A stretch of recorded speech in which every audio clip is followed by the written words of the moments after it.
Yes, Brandon, you can finally watch me live. Twisted the Hippie. I just watched a movie about hippies last night. Once Upon a Time in Hollywood. 1,000 Pine Points to Twisted Hippie. Good to see you here, Joost van Rens. Have I seen you here before? Joost Mark Pegushin. Mark Pegushin. Welcome. No, being just saying first doesn't count. You actually have to be here first, according to my chat stats. Sometimes I make myself laugh. Training our apologists for spiritual war. Why did I call this video that? Because we're going to listen to a Christian apologist named Tim Barnett, who's a Canadian guy. He works with Greg Koukl, Stand to Reason. And he is talking to Veracity Hill about protecting the kids, inoculating the kids from leaving Christianity. My advice to non-Christians is always ask this question: why is leaving Christianity so bad? Get them to say hell. Eventually they'll have to say it. And they're thinking it, but they don't want to say it. And to me, it's hilarious. It's absolutely hilarious that they're so hesitant to say the real reason why they're scared for their children to leave Christianity. Like for them, it's like their whole world will become undone. By the way, this is another reason why I titled it this way. Because there are some Christians who think Tim Barnett's not a real Christian, or at least is causing. There are some Christians out there who think Tim Barnett is leading the youth astray, leading young Christians to hell, maybe even more so than me. And you think I'm lying to you, but I'm not. I got it right here. This is, I think what I just said is right. Let me make it bigger. Guess what this is? Apologia will love this. Creation.com, Creation Ministries. I think this is Ken Ham, right? Yeah, this is Ken Ham's website. And so here's Tim Barnett's picture, and it goes on to talk about an interview that the people at Creation.com had with Tim Barnett about the age of the earth. And Tim Barnett believes that the earth is old. Here we go. It turns out that he does believe in an old earth, implying death, disease, suffering, pain all came before Adam and Eve. Yeah, that sure does imply that, doesn't it? I agree with Creation.com here. And they go on to talk about basically if Tim Barnett believes in the old earth, then he's not really agreeing with the Bible. But this is the kicker. In sum, it is troubling to see that there are some Christian teachers out there who compromise the faith of our young kids by presenting a distorted view of the gospel. See, I come out and put my cards on the table that I am not a Christian. I am not a Christian. I am an atheist. And so at least when the youth are listening to me, they know what they're getting. But here we have Tim Barnett acting, saying he's a Christian, but yet according to Creation.com, he's presenting a distorted view of the gospel. And how can you imagine the responsibility on Tim Barnett's shoulders if kids leave the faith, if young Christian children become non-Christians because of people with distorted views of the gospel like Tim Barnett? But I want to state that Tim Barnett, you're kind of, if you ever watch this, you're probably smiling right now. You're chuckling to yourself and saying, yeah, that's just Creation.com. That's just Ken Ham, the Kent Hovens of the world. Well, I'm not too worried about them. I still have a relationship with Jesus. Well, you might be on that slippery slope there, Tim Barnett. Before you know it, maybe 5 years from, because you mentioned, in what we're about to hear, you mentioned that you used to be a young earth creationist. And I don't know, 5-10 years ago? What if 5-10 years from now, you end up being like a Pete Enns type Christian? And a lot of Christians won't even say that Pete Enns is a Christian. So what's so bad about that, Tim Barnett? What would be so bad about you becoming a Pete Enns type Christian?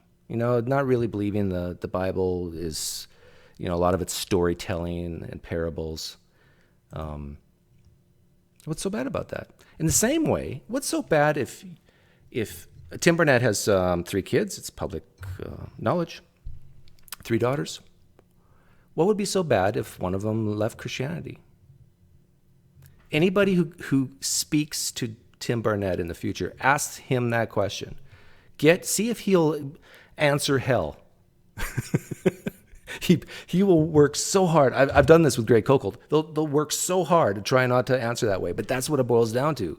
Because so many Christians admit, so many apologists admit that you don't need God. You don't need a belief in God. Let me be clear. You do not need the belief in a God to act morally to your fellow mankind. They'll just say you don't have a basis for it, you don't have a foundation for it, all that stuff. That's fine. I'll give it to the Christian if they want it. I'll give it. Yeah, I have no basis for my morality, no foundation, but I still treat my fellow man kind. I don't need to believe in God for that.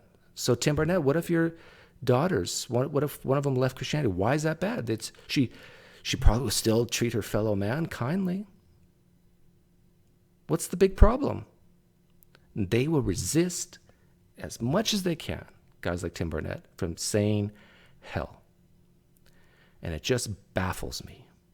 They should say it proudly and without hesitation.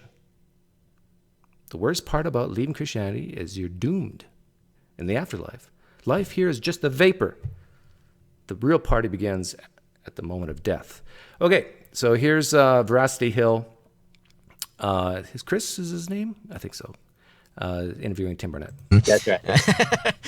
All right, so more seriously, we want to talk about and look at some issues for training our kids for spiritual warfare, looking at reasons why people are leaving the church. I mean, even Christian parents might think that they're raising their kids well, and lo and behold, their kid's in high school, and maybe their kid's not talking to them about doubts and questions that they have. And there are some reasons. There was a Barna study that came out a few years ago, which really shed a lot of light about why young people are leaving the church.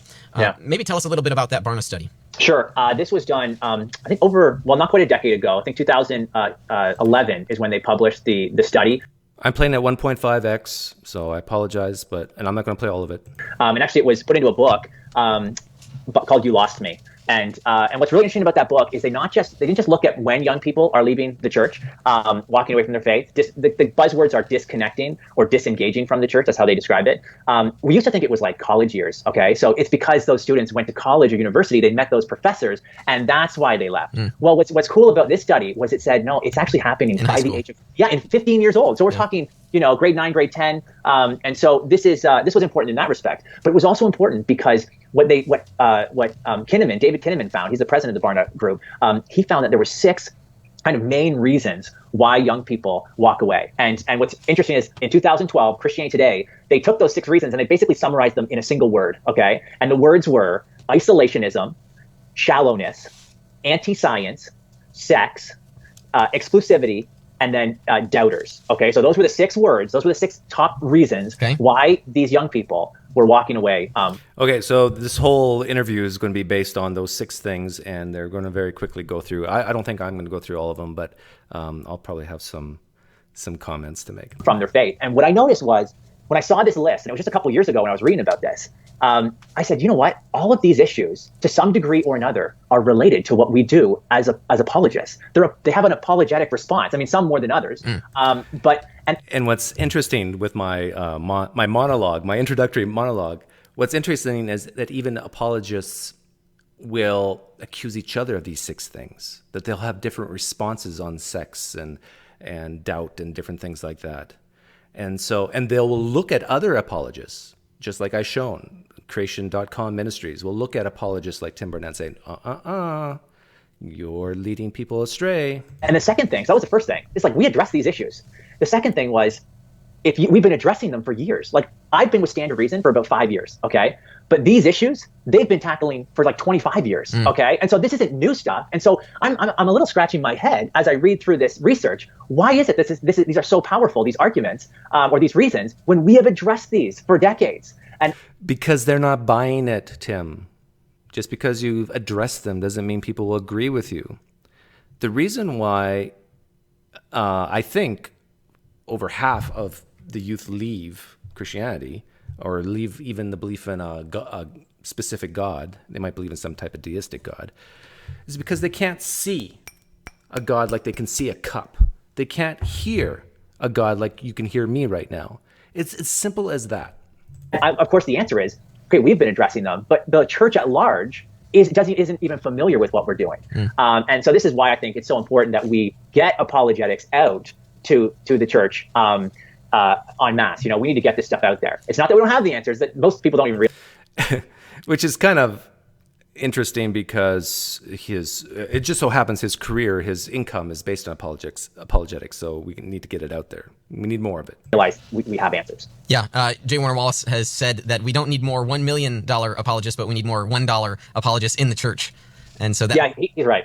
So that would be the way to do it, is by getting more $1 or $2, or I joke that I'm a $10 apologist, more in the church, then our churches will be better. We'll be better equipped, better prepared to help address these 6 issues. So I'm wondering if we're able to look at these 6 issues, Tim, more closely, so that we ourselves can be better prepared to identify these areas and be more prepared to bring this to our own church. So let's start. The first one was isolation. You know what I'm just noticing? This video has 1,235 views.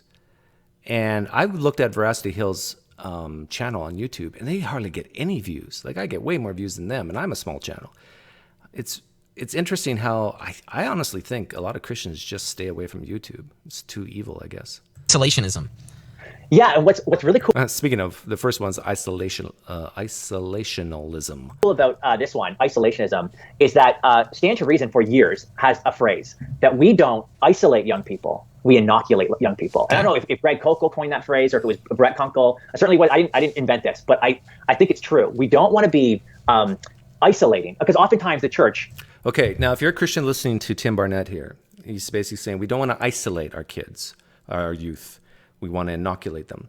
I want you, just for kicks, just for fun, if you're a Christian listening, if you're a Christian parent listening, just pretend Tim Barnett is a Mormon right now, talking about inoculation. And Christian schools, you mentioned this, homeschool groups, we become like little islands that are disconnected from the rest of the world, okay? And so the idea is, let's keep our kids, I think it's right-hearted, but wrong-headed. We think, you know what, we need to keep our kids away from that evolution stuff. So don't even talk about it. We need to keep our kids away from these false religions. Don't tell them about Islam. Don't tell them, that kind of thing. Oh, keep our kids away from things like, don't even mention pornography. This is interesting because I'm doing some research right now. I'm putting together a talk on the effects of pornography. And I think the church, when it comes to sex issues, it's like, we don't talk about them.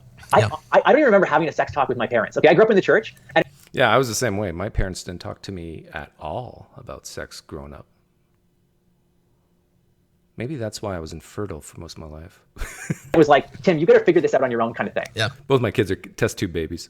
This is the wrong approach, okay? Your kids are going to stumble across this stuff. In fact, the best research we have says that by age 13, something like close to 15% or 50% of young people, especially young boys, are already looking at pornography, okay? And they stumbled upon it, mostly accidentally, by the age of 10. So we need to have this conversation early. I just wrote a blog. Yeah, and that's a great way to increase guilt. But my whole point about viewing Tim Barnett as a Mormon right now is that Mormons and Muslims, any religion, can give the same answers as Tim Barnett, and it works. It works very well to inoculate your children if you want them to stay in that belief system. The real question is how we lower our biases. How do we figure out what exactly is truth, what truth is, how we approach it, how we get to it in a reliable way without our biases getting in the way? Blog post about this book, this kid's book. It's called Good Pictures, Bad Pictures, Junior. Okay, it's for ages 3 to 7, and basically it goes through and talks about how there's bad pictures out there. There's good pictures. Here's some good ones. Here's some good ones, and there's also bad ones, like pictures of naked. They describe. Yeah, I think there's a trend now that Christian apologists and probably other types of apologists are targeting kids younger and younger now. I've seen body parts, private parts. Private parts should remain private. This kind of thing. Yeah. So you can talk to your kids about this, and when they see it, don't shame them. Tell them that the idea in this book was, as soon as you see it, you're going to run. That's the first thing, and you're going to tell. Okay, so you're going to tell your parents what you've seen, and then of course the parents can respond accordingly. Who does the husband run to? The Christian husband. So that's one example of, instead of isolating, inoculating. Because how an inoculation works, it's supposed to work, is, you get the flu shot. So you get part of the flu virus, your body builds up immunity. It now recognizes what that is. So the next time I'm, exposed to that flu, hopefully my body's ready to fight against it. Yes, you build up an immunity. But this is what I was getting at with the Mormon example. Mormons build up immunity just like Christians do. Different sects of Christianity build up immunity, just like the Ken Ham followers. They have built up an immunity to guys like you, Tim Barnett, who believe that the earth is old. So when they encounter guys like Tim Barnett, that they have their arguments and their reasons ready to go because they are inoculated. You are a disease, Tim Barnett, in relation to the Ken Hams of the world, if you believe in an old earth. And so I don't get the symptoms. And so we need to be having conversations with our young people about things like relativism. They're swimming in that, it's like a fish not knowing they're wet. Okay, your kids, if you're listening to me out there, your kids are influenced by relativism. And I know that because I do a truth test. All North America, come to the US, come to Canada, and I do this thing called the truth test. And I ask kids, whether something is the kind of truth that's like ice cream, personal preference, or insulin. Like, if you have type 1 diabetes, you need insulin, that kind of thing. And I'll ask them about questions like, Coke tastes better than Pepsi. They'll say, well, Coke tastes, that's an ice cream claim. That's personal preference. Some people like Pepsi. Then I'll say something like, the real answer there is Dr. Pepper, by the way. Yeah, that's right. Neither of those are correct. You're right. It seems, it's really bizarre to me. Maybe I'm just out of touch, but it seems like a lot of Christians like Tim Barnett have this idea that relativism is just running amok, and that the youth today especially don't believe in anything absolutely. Am I wrong? Like, when you ask a 18-year-old, if you drop something, will it fall to the ground? Like, do you know that? Is that true? Is that absolutely true that here on Earth it will fall to the ground at 9.8 meters per second squared? I think most kids would say, yeah, that's true. They have an idea of the differences between relative truth and absolute truth. But it just seems, for the Christian like Tim Barnett, if Jesus is the truth, number one, and then everything follows from that, and it's either black or white, it's either true or false. There's no such thing as this relativeness, because that's of the devil, it seems like. When it comes to Coke Zero has fewer calories than Coke, well, obviously that's insulin. But then when I get to questions like this, I ask, abortion is wrong. All of a sudden, everyone in the room says, well, that's ice cream. That's personal preference. And this tells me right away, because now that's a moral claim, right? Yeah. It's not a question about science or history or math. This is a question about morality. Yeah. Huh. It's a question about morality. It's not an opinion. It's so redundant. People who are not Christians have been saying this to Christians, it seems like forever. But Tim, if I pick up a rock, if I pick up a stone and throw it at someone's head, is that immoral? I mean, can you make the absolute moral claim that what I did was wrong? Can you? Really? Are you sure? If I pick up a stone and hit someone in the head with it and kill them, can you tell me that's always wrong? You cannot. Can you? Especially if you place me 3,500 years ago in an Israelite tribe and I'm conducting justice for a homosexual, right? Even if Christianity is true, even if there's this thing called objective morality that flows out of your God's nature, you're still stuck with figuring out what this morality is, and that it does change from culture to culture, it seems. And our kids are so influenced by the music they listen to, by the TV shows they watch, by the movies they watch. Virtually everything is telling them that moral relativism is true, and so they just buy into it. When you say Jesus is the only way, well, that's just personal preference, right? No, that's not ice cream. That's insulin. We're gonna come back to that. That's the fourth thing on the list, or the fifth thing on the list. So we need to be telling our kids, our students, about relativism. So when they can see it all over the place. When they're watching a movie, they can, that's relativism. Religious pluralism. All roads lead to God. All of them are equally valid. No, that's not true. We can show that that's not true. But you got to identify it before you can respond to it. We can show that it's not true. I don't think you can show your God exists. It's all inferred at best from philosophical arguments. I mean, we could just go down the list. Material, like naturalism, all these isms that are out there. So a standard reason for years, we've been telling parents, please stop isolating your kids and start inoculating them, and they'll be better off for it. So right? While there is maybe this tendency for parents to want to isolate, I mentioned there are different philosophies, educational philosophies out there. You could even still think that you want to homeschool, but don't homeschool because you want to isolate. Homeschool because you want to inoculate. Homeschool because you want to inoculate? Okay, is everybody sitting down? All the atheists in here sitting down? I want to tell you guys something. I homeschool my daughter. She's right over there right now learning trigonometry. I'm not inoculating her from anything. It seems like in the United States, this whole idea of homeschooling is part of the evangelical Christian culture, and that if you hear someone is homeschooled, that they have to be from there. I'm just saying that so if you hear of a homeschooled child, you're not assuming that it's an evangelical Christian Tim Barnett or Veracity Hill type situation. Because as you mentioned, when you isolate, you're not really preparing them. You're just prohibiting them as long as you physically can from certain experiences or learning about, gaining exposure to ideas out there. That's right. So you're right. So a homeschool parent. So I'm not talking about physical isolation, because homeschool you're kind of. Well, that does happen too sometimes. Sure, that's right. Yeah. But you can physically isolate. I appreciate what Tim Barnett's saying, the difference between isolation and inoculation. But Tim Barnett, I want you to answer this question as honestly as you can. Imagine, your daughters are all over the age of 18. They meet an old man like me someday. Actually, they meet me someday, Tim Barnett. Do you really want your daughters talking to me? That sounds creepy, right? But you know what I mean. Like PineCreek Doug. Do you really want PineCreek Doug asking your daughters questions when they become young adults? I don't think you do. Well, maybe you're so confident. In fact, I'll wager you, Tim Barnett. What's a good amount? We need a time frame too. I'll wager $500. It's on record now. $500. I'll wager it to your ministry, whatever you wanted, to your charity of your choice. $500 says that one of your 3 daughters will leave Christianity by the age of 28. So that's, I don't know how old your daughters are though. I might be dead before that happens. But I'm on record now.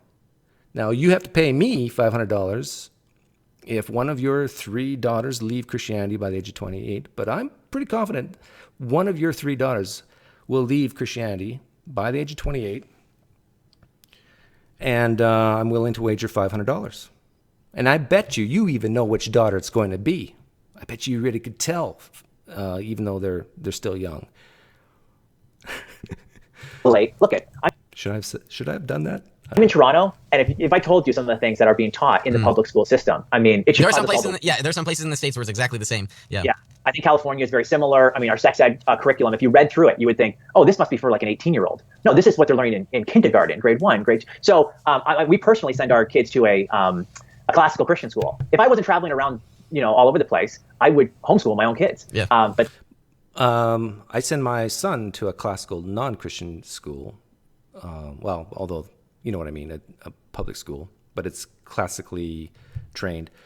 Basically, for those who don't know, classical means they learn critical reasoning about Aristotle and philosophy, and they also do a lot of Shakespearean type stuff.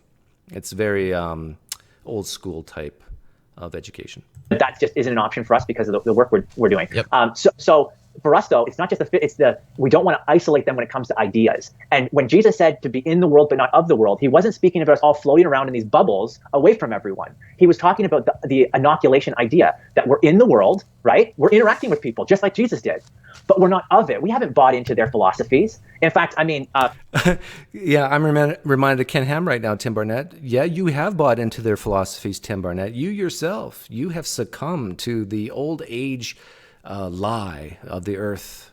This is what the Ken Hams of the world would say, and the Ken Hovens. Colossians 2:8, says that we are, I got my Bible over here. See to it that no one takes you captive, right? to like empty philosophy that's according to the human tradition, this kind of idea. So he's not condemning philosophy outright. He's talking about bad philosophy. C.S. Lewis said something like, good philosophy must exist. Good philosophy is the philosophy that agrees with Christianity. Bad philosophy is philosophy that disagrees with Christianity. It reminds me of what Mike Winger said to me one time on one of my videos, that doubt's bad, because if you doubt Christianity, you're doubting the truth, and you're supposed to believe the truth. And so all doubting of Christianity.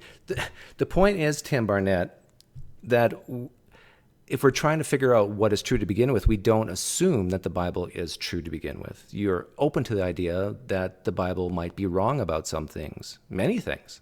For no other reason to answer bad philosophy. And I think Paul's got this idea in mind. There's tons of bad philosophies out there. And sadly, most parents don't even know about it. They don't know what relativism is. They don't know what religious pluralism is. They don't know what naturalism is. And as a result, their kids don't. And now we're seeing these consequences. And so their kid discovers relativism. He could be right there that the parents don't know all these things, but you got to keep in mind that, do I dare say this? I'm going to get myself in trouble. Probably the majority of the kids born in this country are from parents with IQs of under 100. Probably the smarter the parents, the less likely they are to have more than one child or two kids. And the the probability of having like 3, 4, 5, 6 kids, I can't. This is my opinion. Don't ask me to prove this. But my guess is that people with a lot of kids have an IQ lower than 100. Or naturalism or evolution or whatever for the first time in the United States of America. And they're like, wow, this is unreal. I never heard of this before. This must be true, right? And oh, by the way, my parents don't believe this, so that's just one more reason, right? Because my parents are ignorant. Every child thinks that, at least for a season, and then they grow up, and then they realize, when I was 18, I thought my parents were idiots, and then I realized by 25 that they're brilliant, that kind of thing. And of course, my parents didn't change, but I grew up. My sweet firstborn, she's 5, and to see, and it's so funny because you see her, she thinks she's trying to get away with something, and you see it happen, and then I have the thought, oh, when I was 5, I tried to do the same thing. Yeah, that's right.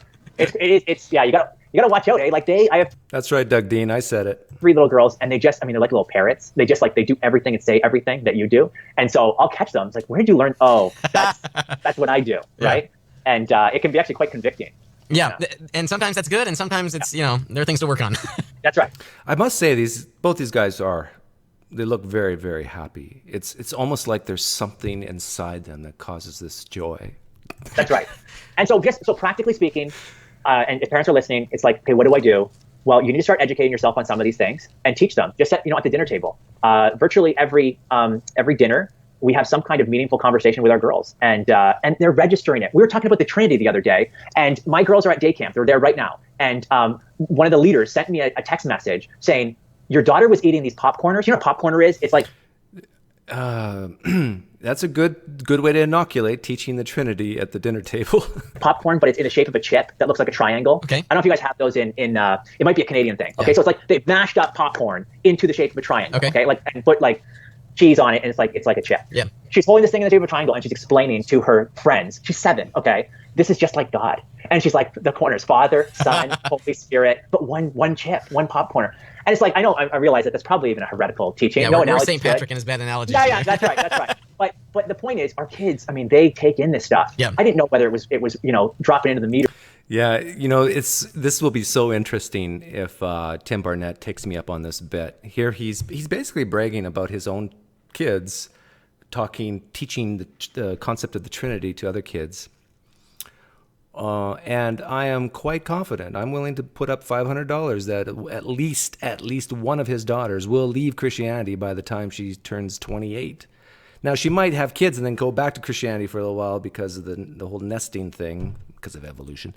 But yeah, I'm willing to make that wager. And then we can play this tape back and kind of laugh together at it, Tim Barnett. Fear, so to speak. But back to my initial monologue, why, if one of your daughters did leave Christianity, Tim Barnett, why is that bad? I need you to say it out loud. Why would it be so bad if your daughters left Christianity and they still treated everybody around them with love and compassion and kindness? Sure, she might not have the basis for morality, but she is intelligent and can function, a productive member of society. Why is leaving Christianity so bad? Why would you cry about it, Tim Barnett? And if so, why?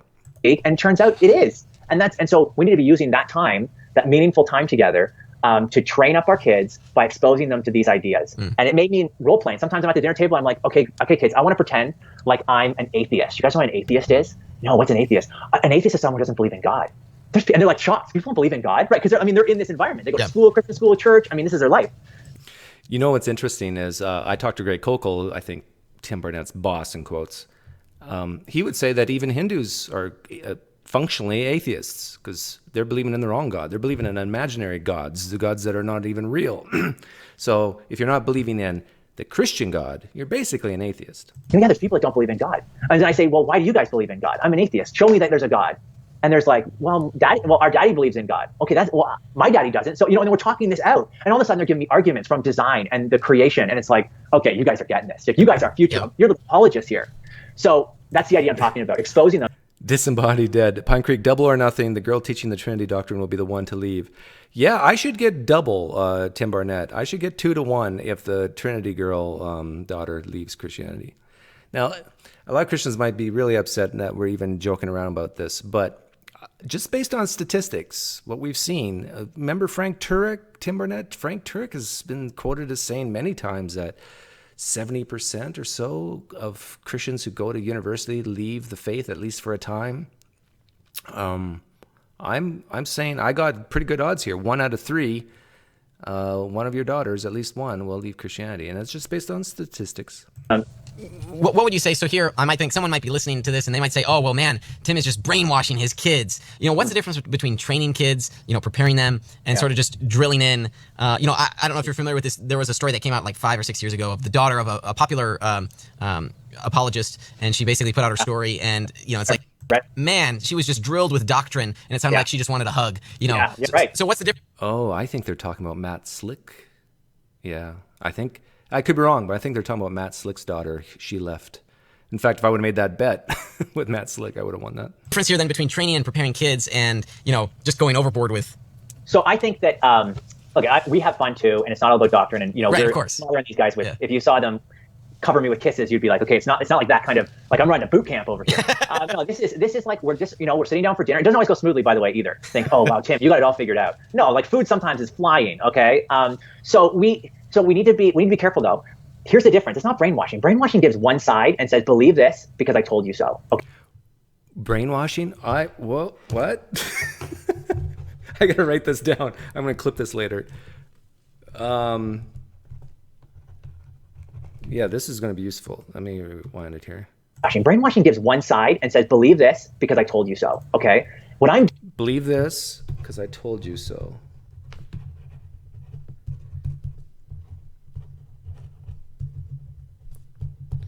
Brainwashing, and I quote, Tim Barnett, believe this because I told you so. That's brainwashing. Did Jesus ever say something like that? Believe this because I told you so? Did Paul, the author of Mark, Matthew, Luke, John, did they ever say, believe this because I told you so? According to Tim Barnett, if they did, Jesus is brainwashing, or the biblical authors are brainwashing. Category error, right? Category error. I'm actually exposing them to ideas. How many 7-year-olds do you know that are hearing arguments for atheism, arguments for Christianity, arguments for Islam? When my Jehovah's Witness friends come, I'm pointing to my front door over here, spend a lot of time over there. I invite them in. Sometimes they come over for 2 hours. My kids sit down and listen. And they get to know them. By the way, it's not like they're just sitting there like robots. Like my kids hug my Jehovah's Witness friends when they come to the door, okay? Like there's this kind of thing happening. And so when people say you're just brainwashing, they have no idea what they're talking about, okay? This is the exact opposite of what brainwashing looks like. And when it comes time, my kids are going to be reading Richard Dawkins, The God Delusion, for themselves. Yeah. They're going to be reading these. Okay, so Tim Barnett's being very adamant here that he's not brainwashing his kids.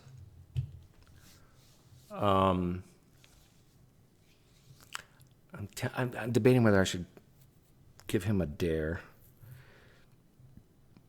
Yeah, I think he might even do this or have done this already. Tim Barnett, I dare you to say to your daughters, you know what, if I want you to believe in Christianity, but if you don't, that's okay. I'll still love you and everything will be just fine. Can you say that to your kids? If you're being proud, if you're bragging here that you're not brainwashing, then say to your kids, you know what? If you end up leaving Christianity, that's fine with me. I've given you the evidence. It's up to you now. I'll love you. Everything's just fine. Now, maybe you do say that. I don't know. But I have a feeling that you and your wife would weep if your daughters left Christianity or never became Christians to begin with. You would weep. Why would you weep? Because you have this strong emotional tie to this belief system, and you believe the consequences are huge. These people for themselves. That's not brainwashing. Brainwashing is the idea of isolating, not inoculating. And so my kids will know Darwinism better than their classmates. They're going to know. Whenever you hear a Christian say Darwinism, you almost know what type of Christian you're dealing with here. You know what the Muslim believes. They're going to know what these other religions believe. And so yeah, and it's just preparing young people to be critical thinkers, to understand the big ideas. Yeah. And that's, there's merit in that, of course. And it's not like, there's no party here that's totally objective in, when there are accusations levied like that. Well, guess what? That happens on the other sides too. You think you're training kids to be atheists. No, well, I mean, we might say, well, that's not training. You're just brainwashing them either. So that sort of accusation can be lobbied the other way too. So it's not very helpful criticism. So yeah, Richard Dawkins right now is coming out with a God delusion for kids and a God delusion for teenagers. Okay, he's working on that. And so there will be atheists who read those books to their kids. Yep. And by the way, I'm buying those books and reading them to my kids. Okay, yep. So yeah, great. I watch mostly videos from Christians like you guys, and so I applaud you, Tim Barnett, for reading books and watching videos from people of other worldviews and atheists. By the way, Tim Barnett, I think I've invited you to come on my show at least once, but I'm thinking several times, and you've even used some of one clip of my video on your YouTube page. Why don't you show your kids how practice what you preach, Tim Barnett. You're saying you don't want to isolate. So why not come on my show and don't isolate yourself? It seems like Veracity Hill he's a nice guy, but you're in a very safe place right now.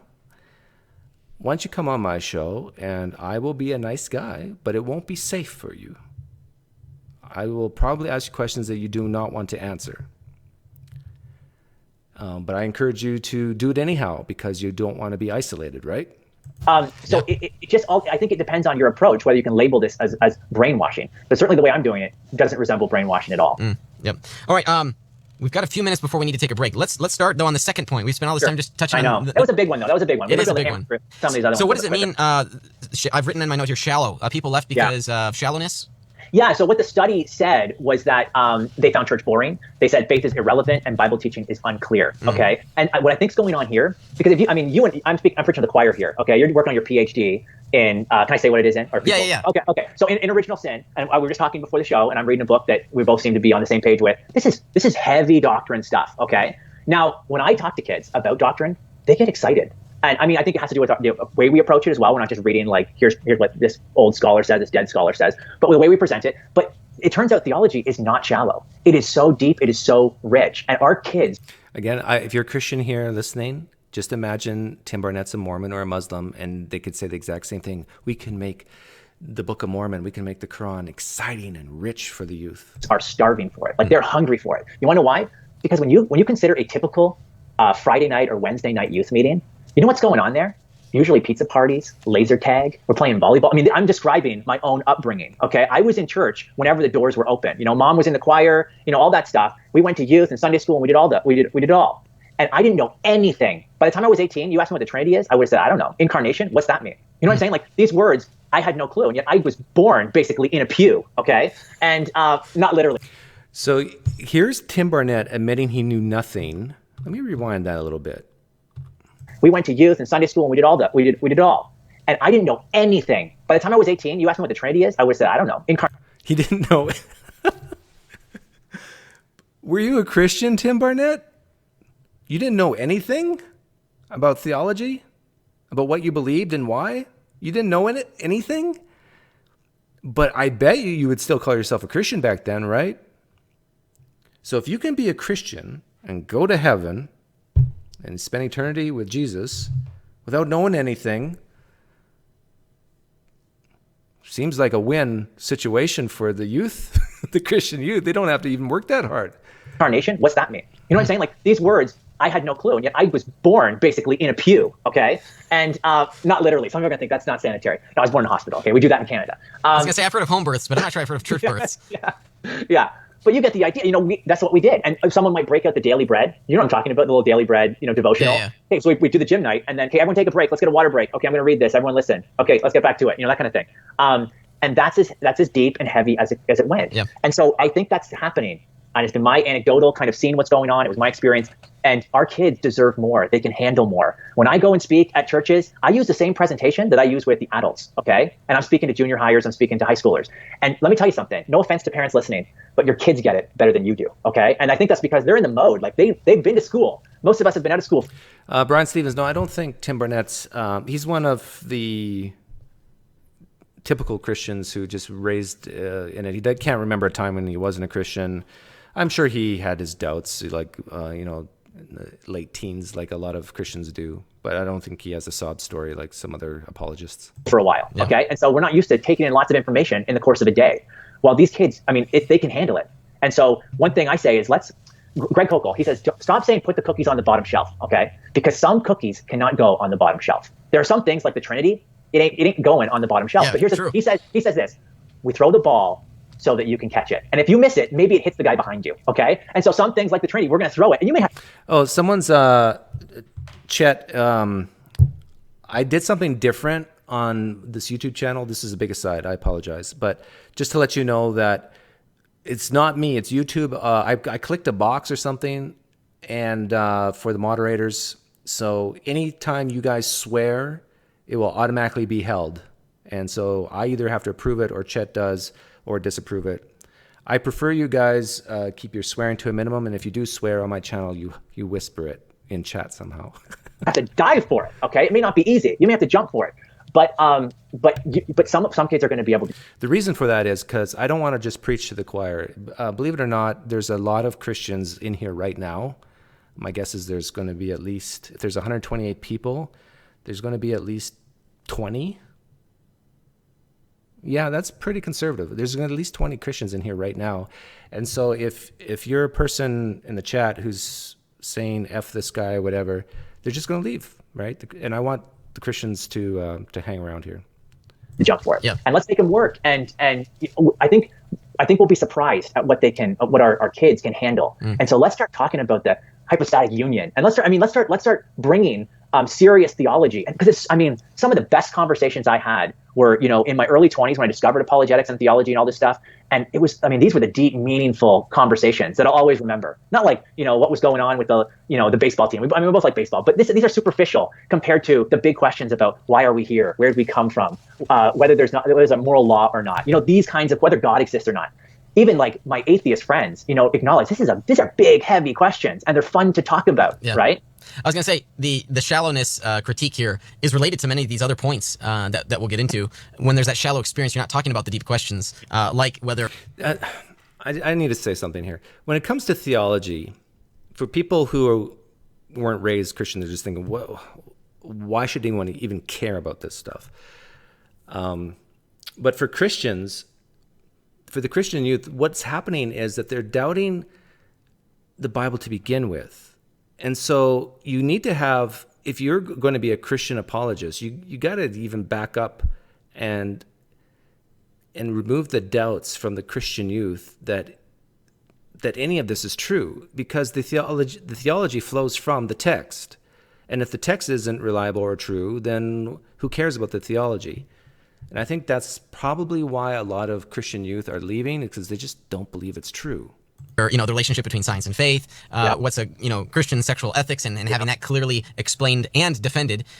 So the shallowness here relates to these other issues, which we've got to take a break now here, Tim. When we come back, though, we'll keep talking about these issues for why folks are leaving the church and what we can do instead to help prepare kids for this. Okay, so I'm going to fast forward it here.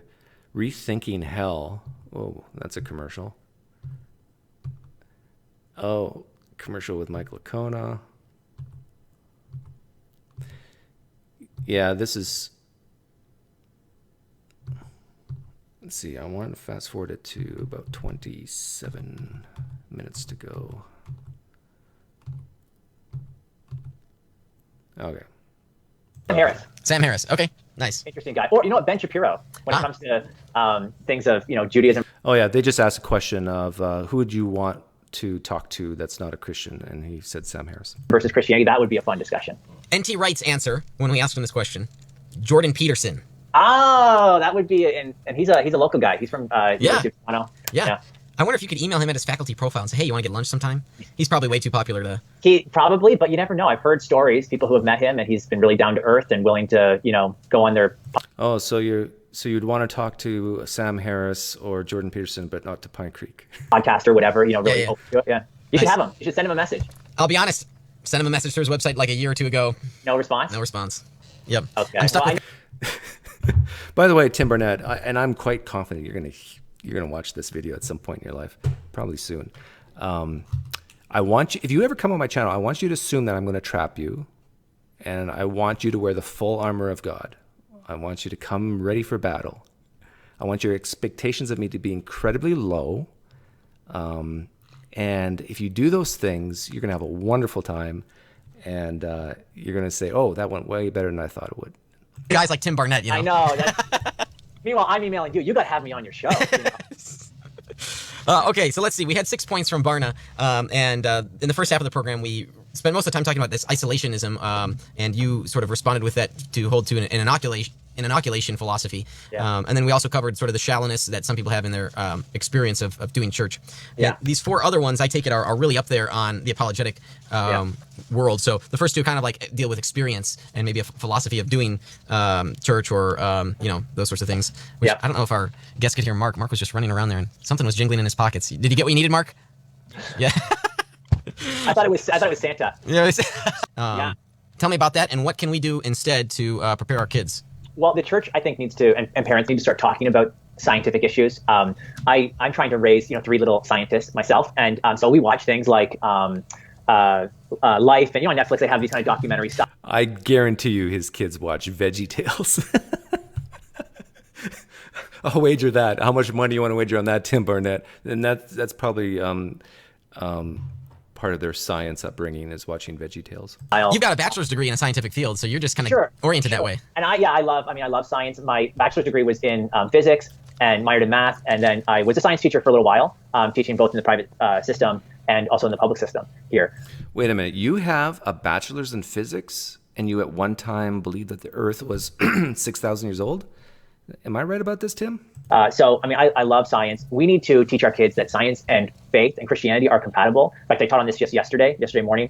And people are always surprised by that, because there's this notion, again, and I think it has to do with isolationism, that you don't go into, if you're a Christian, you don't go into sciences. And science is where, the devil's at work, this kind of thing. And I think apparently God didn't create the world and we can't learn about it. Yeah, that's right. Almost like the heavens declare the glory of God. And it's like, Romans 1. Actually, what Tim Barnett's saying right now, they're kind of laughing about it, but it's not a joke. The type of evangelical conservative Christianity that he's talking about, I came from, and I know of people in my family who would say that if you learn science, or if you go to university and learn science especially, that's where the devil plays. They'll even use that language, that this is the devil's field, the devil's industry. This is how the devil will get you. I wish Christians like Tim Barnett would admit that more and use that language, because I think they really believe it. And this is the reason why this conversation is even happening, because of the devil. The reason why this whole interview is going on is because of the devil, and the devil's trying to get Tim Barnett's kids and other Christian kids. And we need to stop that, because there's so much at stake. What's at stake? Eternity. What do you mean eternity? Hell. You got to get Christians like Tim Barnett to admit that, and then hear themselves say it back.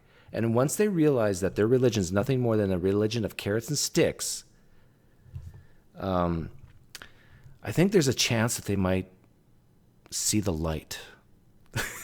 And that God's invisible attributes are put on display. They're clearly seen, as what he says, being understood from what has been made, so that we are without excuse. And so there's these texts that are so obvious that when we do science, we should see God's handiwork. And things like the guys who in the science textbook, like Isaac Newton. I mean, the guys that have units named after them. Galileo and James Clerk Maxwell and so on. These guys were men of faith, okay? And God was not a hindrance to science. He was the inspiration for their science, okay? And to me, I went to the public. Yeah, most people 500 years ago, 1,000 years ago, 100, even 100 years ago, believed in a deity or a god of some sort. I'd be willing, this is a wager you can't ever see if I'm right or not, but I'd be willing to wager that if Newton, Galileo, if all those guys existed today, lived today, they'd be atheists. Or at least a very nebulous form of deist. System myself, okay, education system. And I didn't know any of that. No one told me that. You just learned about these equations and how to use them, and that was it. Yeah, so the whole theory is these past scientists are smart, and they believed in God, so you should too. So we do our kids a disservice when we don't talk about science. Now, I think part of the problem is too that there are certain creation ministries that make it seem like there's one view, yeah, and if you don't hold that view, then guess what? You're not a Christian. Then you deny an error. Oh, this is exactly why I put the title of that I did, Training Our Apologists for Spiritual Warfare, or Spiritual War. He's going to talk about how the Ken Hams of the world actually are questioning the spirituality, or whether even Tim Barnett's maybe even a Christian because he accepts the age of the earth of being billions of years old. Transparency. You cannot, that's right. I mean, I was the victim of that. Again, I'm not trying to play the victim here, but I was targeted recently with a blog post, and I'm using my words carefully because I think it was kind of a hit thing. And they said I am trying to compromise the faith of our young students and distorting the gospel. Those are exact quotes. Yeah. So here we have, and by the way, I don't take a position on the age of the earth. So that was my issue. The fact that I don't take a position one way or the other. I'm quite happy to say it's young. I mean, if someone said it's 6,000 years, if we like. So I have the article up that he's referring to right now. And yeah, according to the article, they said he did take a position on the age of the earth, but I'll take Tim Barnett's word for it that he doesn't. But Tim Barnett, if you have a bachelor's degree in physics and you don't take a position on the age of the earth, what's wrong with you? Are you seriously, you seriously don't take a position on the age of the earth and you have a physics degree? Do you see how that just seems a little weird to me? If it's no big deal, just say, yeah, I do have a position. The earth is 4.6 billion years old or whatever scientists say, and the universe is 13 point and change billion years old. Like, why can't you just say that? Why can't you take a position? My guess is you're not taking a position on it because you don't want to offend other Christians. Is that the problem here? And that might lower your revenue, your apologetics revenue. Come on, be a man of conviction, Tim Barnett. Don't be scared. Take a position. Fine, okay? No problem. If it's 13.7 billion for the universe and 4.5 for the earth, great. You know what I'm saying? Like, it doesn't bother me either way. And so when people ask me, how old's the earth? And I say, I'm not young earth, I'm not old earth, I'm middle earth, okay? Cheesy Tolkien joke there. Yeah, Chris is applauding you, so is Mark. Yeah, here you go. What a cop-out. Why is it so hard for you to say the earth is old, Tim Barnett? Because, I mean, the reality is the issue is whether God's the creator. And when I'm talking with atheists, that's the issue. I'm not trying to argue carbon dating with an atheist, okay? Yeah. Because he's talking age of the earth and he's talking carbon dating, and you have a physics degree. Carbon dating is not for the age of the universe or the earth. Even if they believed in a young earth. Half-life is like 5,200 years? 5,270? I don't know. It still doesn't save them. Okay, Yeah. Faith in Christ saves them. So getting them to God is my primary strategy, my primary goal. So anyways. Your primary goal should get them to Jesus, because there's many concepts of God. The problem is, it's like, look, you deny this interpretation. And I used to be a hardcore young earth creationist. It was actually the first apologist I discovered was the young earthers. Okay, and so I'm sympathetic. If you saw my bookshelves, which you can't from here, What changed your mind, Tim Barnett? What changed your mind? I'm confused. He said he used to be a young earth, but now he doesn't take a position on it. It really kind of sounds like you want to be an old earther because you're not a young earther, but you don't want to admit it because it's embarrassing for certain parts of your followers. See resources from that. I read the stuff, and so I'm sympathetic because I used to be there. But when you're teaching this way, here's a view of creation, and you put a line through it. And then after you put a line through that, on the next slide, you show virgin birth, line through that. the resurrection lying through that. Because you've denied this thing, this interpretation, you now have to deny all these fundamental beliefs of Christianity. God's existence, get rid of that. You know what I'm saying? Like, it just doesn't follow. But that's how you're teaching people. So here's the thing. My advice to parents, teach them the view that you hold of creation, okay? But teach the other views as well, so they understand, and make sure they understand that God reveals himself in two ways, and that this battle between between Christians is an in-house discussion, and it has nothing to do with salvation. Because as soon as you say this is the view, and if you deny it, well, then you're denying God. And oh man, see, the young Earth creationists would say, yeah, it does have to do with salvation because of the issues you just lined. If the whole idea of original sin is false because we all came from a common ancestor and there wasn't a literal Adam and Eve, then the whole Christian narrative falls apart. This is what the Ken Hams of the world would say. And more so, it's putting the doubt and putting those seeds of doubt or pebbles into the shoes of those young Christians. If I'm doubting this part of the Bible, then I should maybe doubt this part of the Bible. And where does it stop? And you, Tim Barnett, by not advocating for a young Earth, might be the direct cause of a Christian leaving Christianity. This is how the Ken Hams of the world would talk. Everything else, it's no surprise that some of those people grow up. And you mentioned a girl who grew up within an apologist house.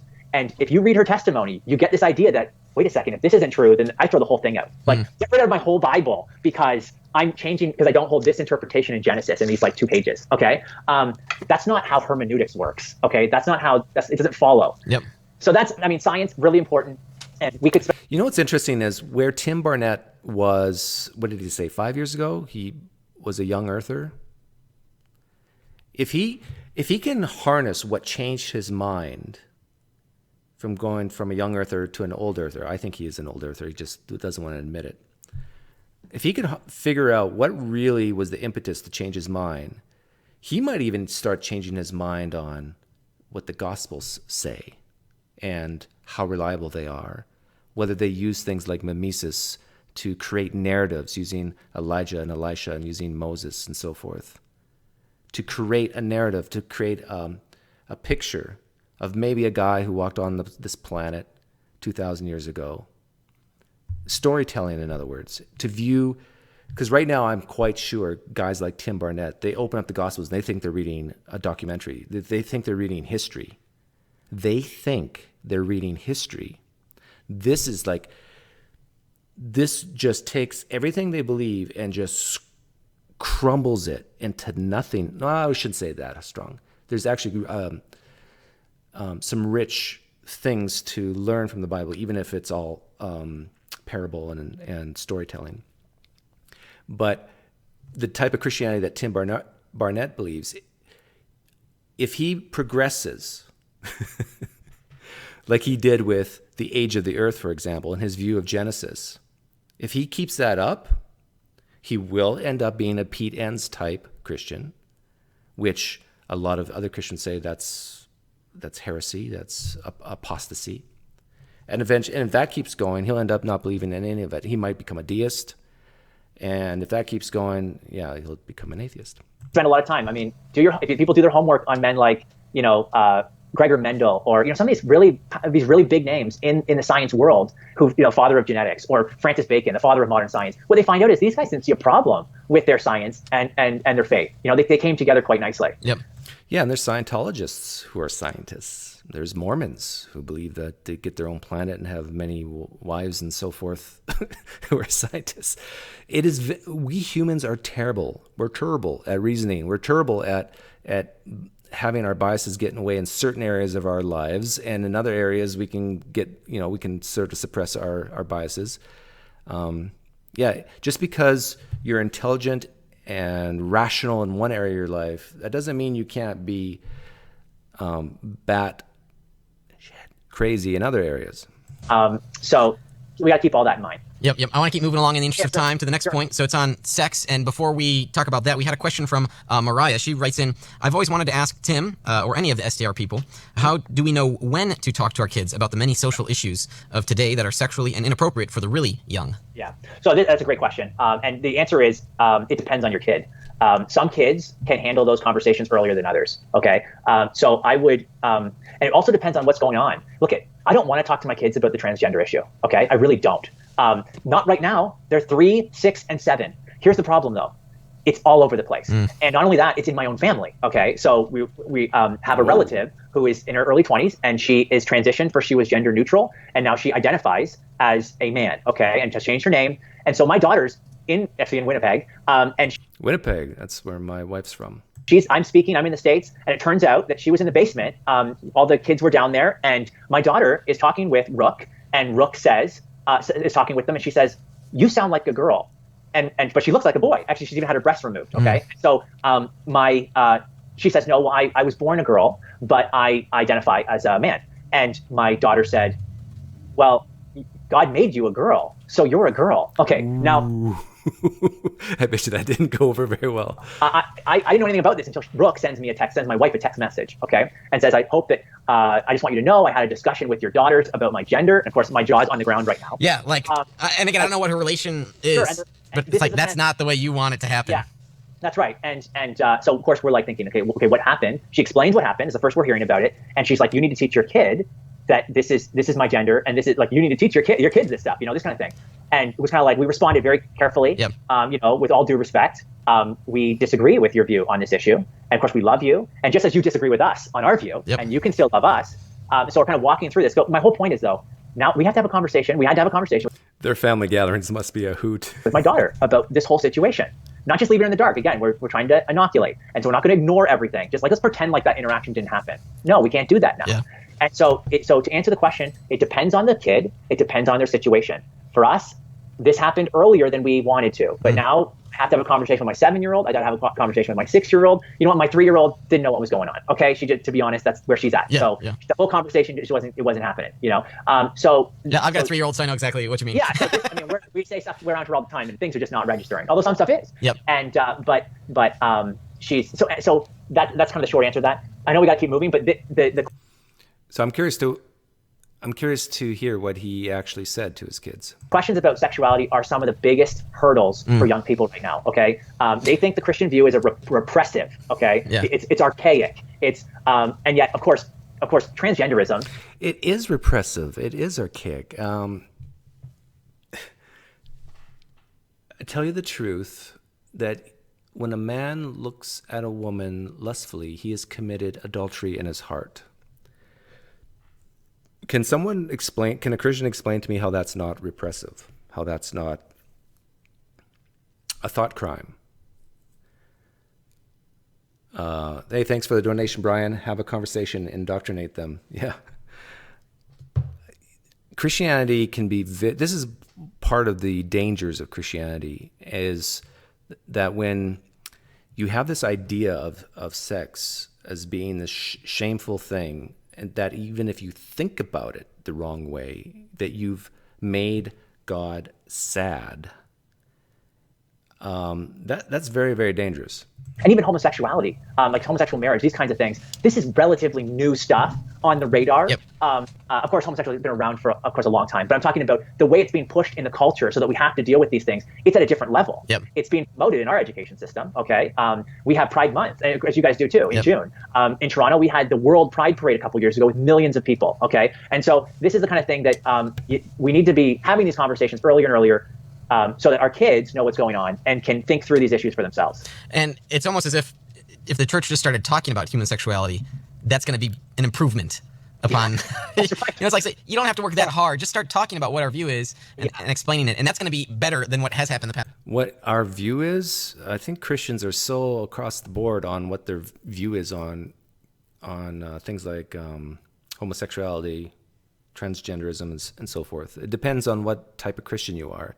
There's no one view of these issues in Christianity. Past 40 years. And start talking just about sex in general. Yep. Because look at Alan Schleman, if you go to Stan Teresa and str.org, he wrote an article called "Is God a Sex Killjoy?"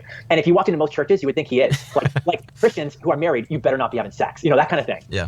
And of course, we should be having the best sex. And actually, some of the studies show that. Yes, that's right. We are having the best sex. I mean, I can speak from experience. And yeah, right. Okay? So hopefully my wife doesn't. But, no, here's He can speak of experience that Christians have the best sex.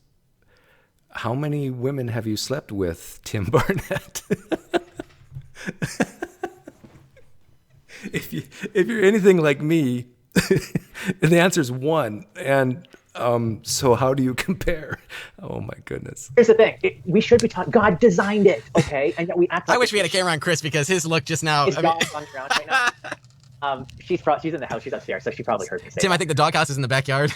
Yeah. No, but she knows, and of course Christians know that God designed this thing this way, which is not something to be ashamed of. And yet most kids, they think that it's a shameful thing. And look, I'm a part-time married pastor at my own church. You're part-time married? Or I just, was it yesterday or a couple of days ago, I was talking to, it seemed like a young man in Braxton Hunter's comment section, because he did a video on me again. And I delved deep in why he became a Christian. And he said he was 15 years old and he felt guilty about pornography. And that's what led him to Christianity. And I think this is a great tactic from Christians, is to enforce this guilt. There's probably a lot of Christian husbands, some maybe even listening right now, who became closer to Jesus and became more serious about their Christianity because of sexual sins or so forth. And they were fearful that they might lose their marriage with their wife unless they turned things around. And so they got serious about Jesus and all this stuff. It's a racket. It's why, like, I'm not advocating that you cheat on your spouse, but this whole idea of feeling this tremendous guilt. And I actually think that once you leave this version of Christianity, if you do have a problem with some of these things, I think they go down. They lessen, because it's not this constant pressure of don't think this way, don't think this way.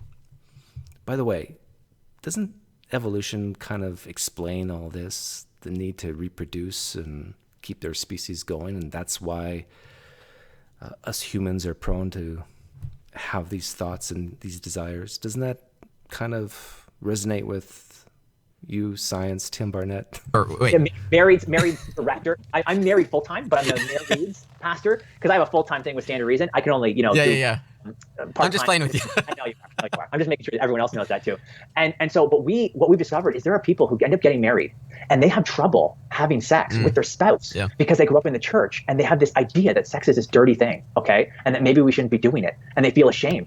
I've seen. Not only that, I agree with Tim Barnett here, but it goes deeper than that, in the sense that Christian women will feel like they can't say no to their husbands. And so if their husbands want 10 kids, they gotta have 10 kids because he's the head of the household and so forth.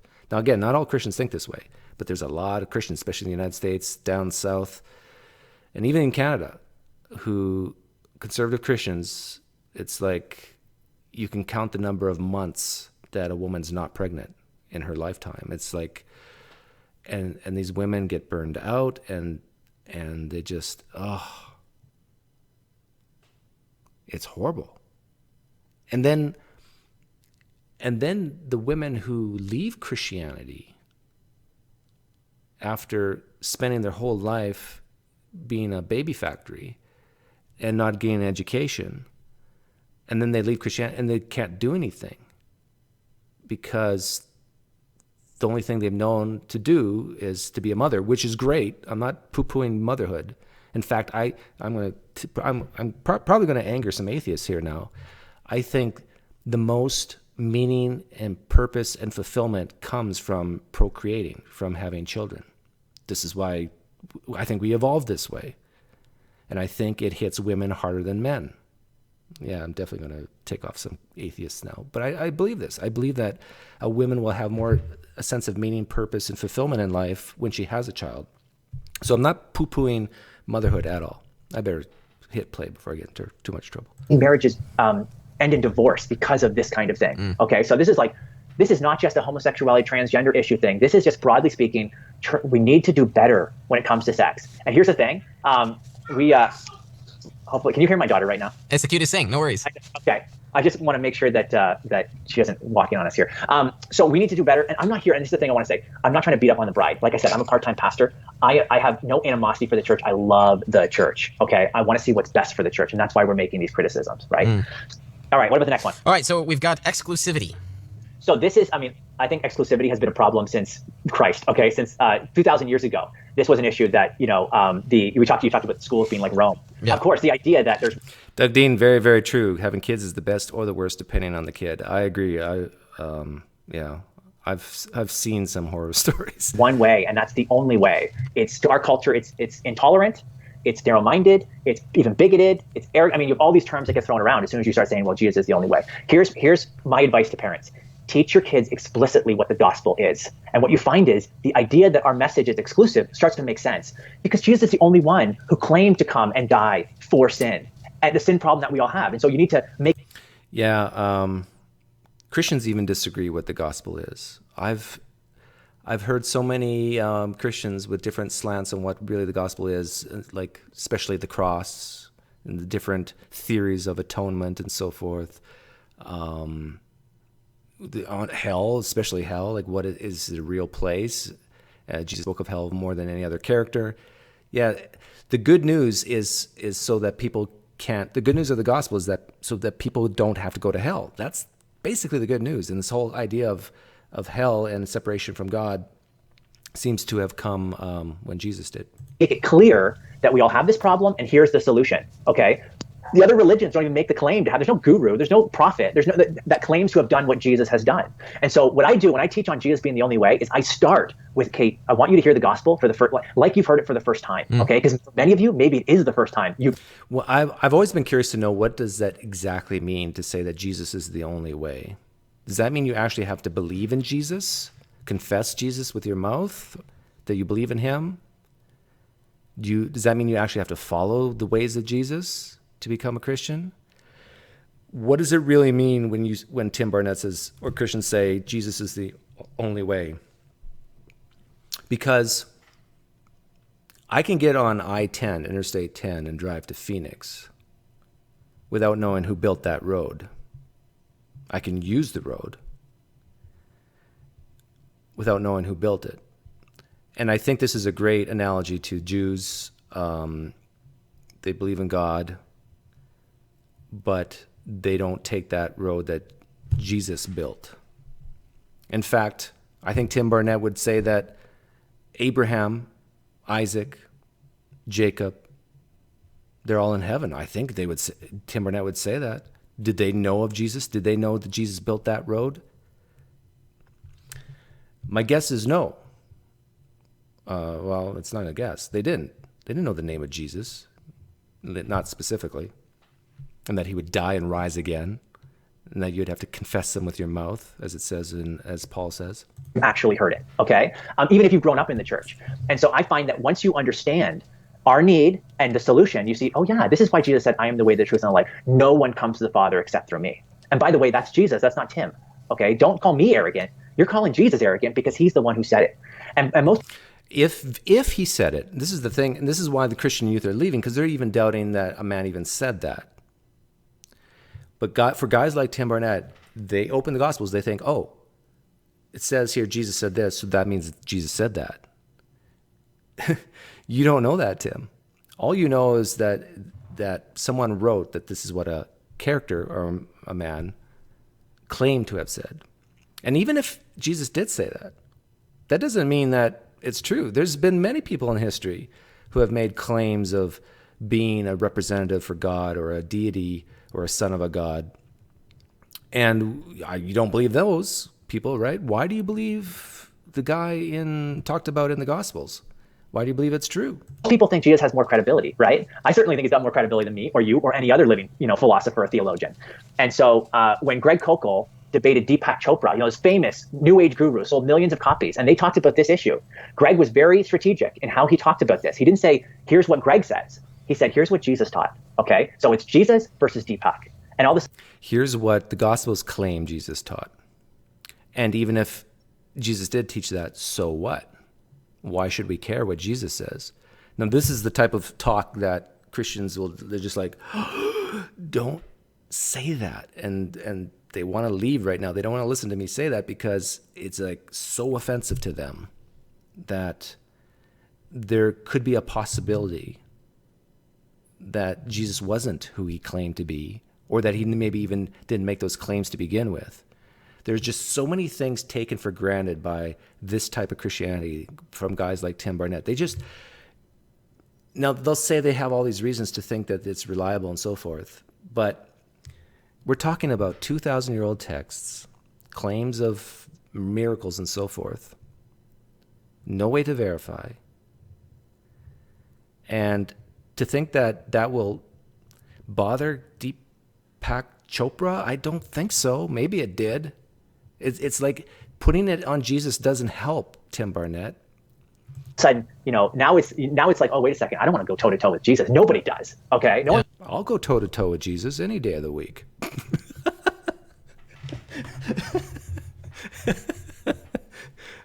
Can someone get him on my show?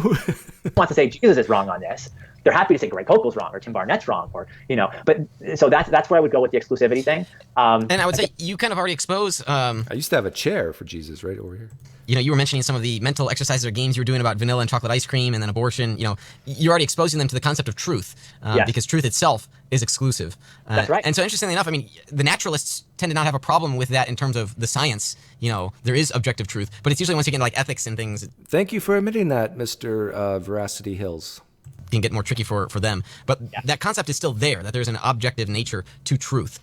So I could see how that would already be helpful enough for that topic of exclusivity.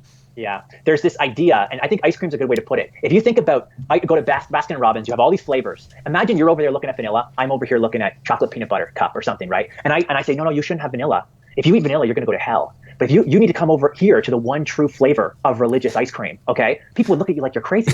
but that's the idea they have in their mind. They're over there looking at atheism or looking at Hinduism or Buddhism or whatever, and I'm over here saying, no, you need this one true flavor of religious ice cream. It's like it doesn't register because they're thinking about religious truth in the sense of ice cream and not insulin. Of course, if I went to the doctor and they said, Tim, you have type 1 juvenile diabetes, but they said, don't worry, we have a cure for you, or at least a medication to control it. Don't worry. And I said, well, I don't like needles. What else do you have? Like, can I use like Big Macs to control my diabetes? They're gonna say, no, you don't get it, Tim. You'll die if you don't take this. Right. This is a great analogy he's saying here. If you have a type 1 diabetes, and if here's the cure, insulin shot or whatever, how dare you say, no, I don't want that. Do you have anything else? Because I don't like needles. It hurts. Tim Barnett's basically admitting that Christianity is about, there's this huge disease, and Jesus is the only cure for this disease. Now, but what is Tim Barnett really saying? If we weren't diseased, we wouldn't need Jesus. But don't worry, we are diseased, so we do need Jesus. But hypothetically speaking, if we weren't diseased, there'd be no need for Jesus. This is why I keep saying that without the concept of hell, Jesus isn't really needed. You need this idea of hell, eternal death and punishment, in order for Jesus to even be needed. Right? So it doesn't matter if I believe it works or not. That doesn't affect it. It doesn't matter if I don't like it. Turns out, I have a 3-year-old nephew who has type 1 juvenile diabetes, and he would be dead right now if it wasn't for his insulin. Well, it is monsoon season, Doug Dean. If lightning strikes Doug in the next hour, I'll have to reconsider this atheist thing. I'm on record as saying I'm willing to go toe-to-toe with Jesus on my show. Just someone needs to get him here to show up. Yep. Okay? And that's the kind of claim we're making. An insulin claim, not an ice cream claim. Yep. Lastly, doubt. People leave the church because it's not I don't want to use this terminology, safe space for doubt. It's true, though. You're right, though. You're right. Right. People do not feel comfortable asking questions that they're dealing with. And that is a problem. Plenty of folks have had the experience where they have a question they ask their youth pastor, and what does the youth pastor say? Oh, just read your Bible. Well, what if that's the very thing you're questioning? Why should you read it? Yeah. So you're right. They don't feel like it's a safe environment for them to express their questions or their doubts. And many who do express the question and doubt get some kind of response like that. Or they're either shamed. It's like, if you're a good Christian, you wouldn't ask this question. Okay. So shame is one response. Another response is silence. And so they ask the question and they basically don't get an answer in response. There was actually a study done. How much time do we have, by the way? Because I could talk about this in an hour. We've got a few minutes here. Okay. So there was a study done It was a 3-year longitudinal study done by Fuller Youth Institute, okay? And it was just published a few months ago in February.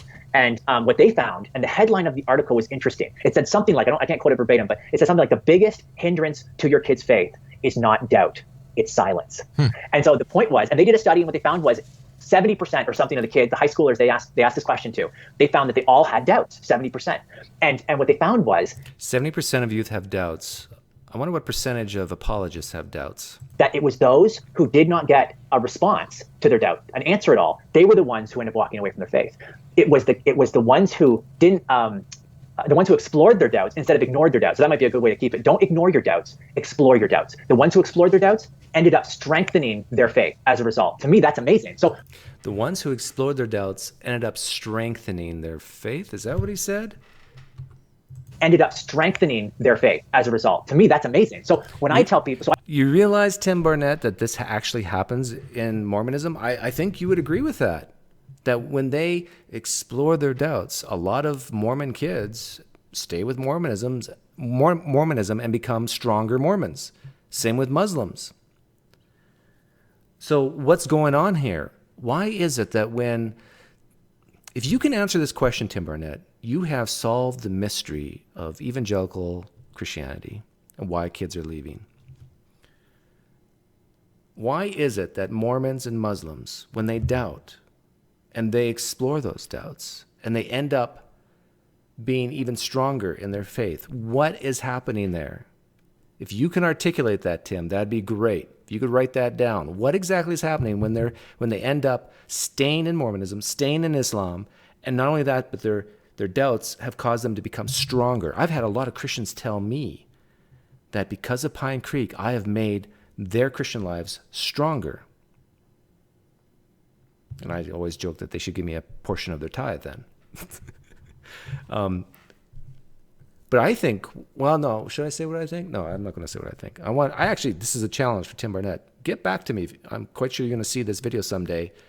Write down, send a message to me why you think that people who doubt Mormonism and Islam, when they explore their doubts, they end up stronger than ever. What do you think is actually happening?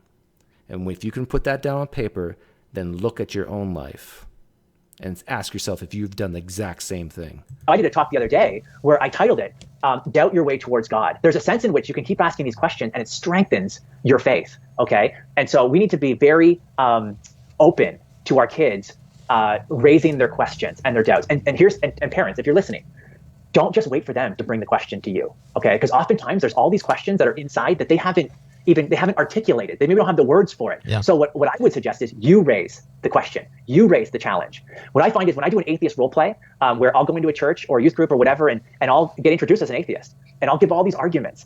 Like I'll ask the kids, about their own doubts, and what they'll say is, I never even considered some of these questions, but when you raise them, it was like, yeah, I have that question, So it wasn't like on the tip of the tongue, but it was there, kind of in the background. So the problem of evil, or one of these other kinds of challenges. So what we're trying to do is get them to raise the doubt. But then don't stop there, okay? Now try to doubt the doubt. And so let's find out, does this doubt actually hold up under tough scrutiny? Well, whatever the question may be, is it the problem of evil? Well, let's look at, is there any answers out there? And it turns out, especially for the logical. Are there any answers out there? Of course there's answers out there, Tim Barnett. There's answers out there for those doubting Mormons, for the doubting Muslims. There's always answers out there. Okay, I'll stop it here, but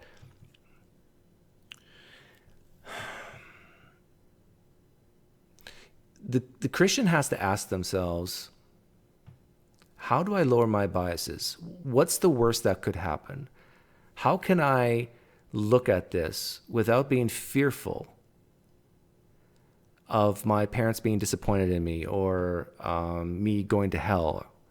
I think it's only until you can strip yourself of all your fear, and this is something that's really tough for Christians to do, strip yourself from your love of Jesus. Because think about it for a second. Let's say Jesus, it wasn't who he said he was, according to the Gospels. So Christians, let's just play with me here, hypothetical. Jesus wasn't who he said he was. Now, everything you believe about this Jesus, it's written in this book, but it's not true.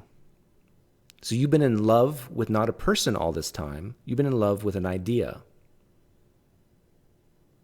Right? Are you going to be okay if it's just an idea that you're in love with and not a person? Or is your life going to be ruined at that point?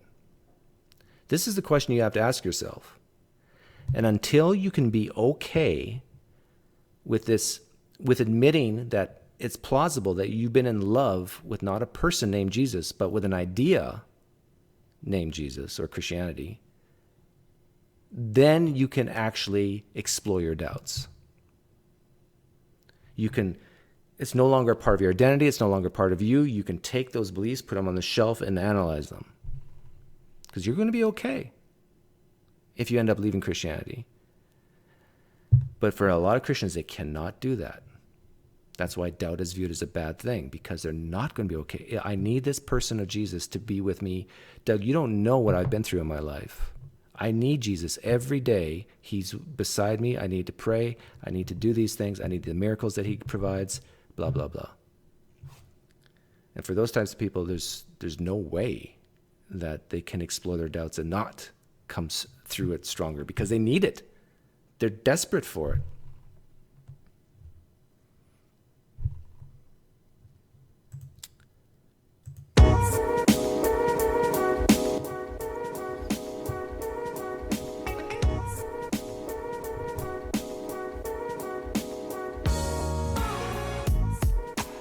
Chet brings up a good point.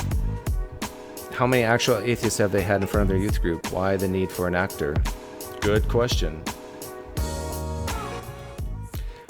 Tim Barnett, I will offer myself up to the offering plate of your church as your resident atheist.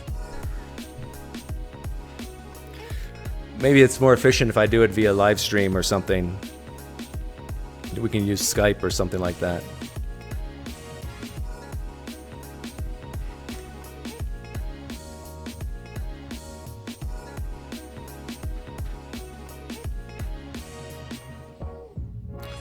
Once you can let go of that fear and love, if you can let go of fear and love, then you can start to objectively look at Christianity. That's what it took for me, at least. I value truth so much, I was willing to go to hell for it.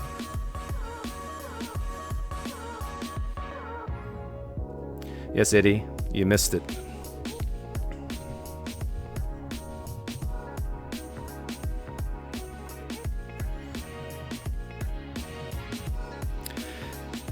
Raphael, I think you're right. The Bible does teach that you should take captive every thought and make it obedient to Christ. And if that thought is a doubtful thought, then you're not taking it captive and making it obedient to Christ. If it's causing you to move away from Christ. Mike McDougall, I don't know when my next theist interview will be. I'm still kind of burned out from, they're all the same.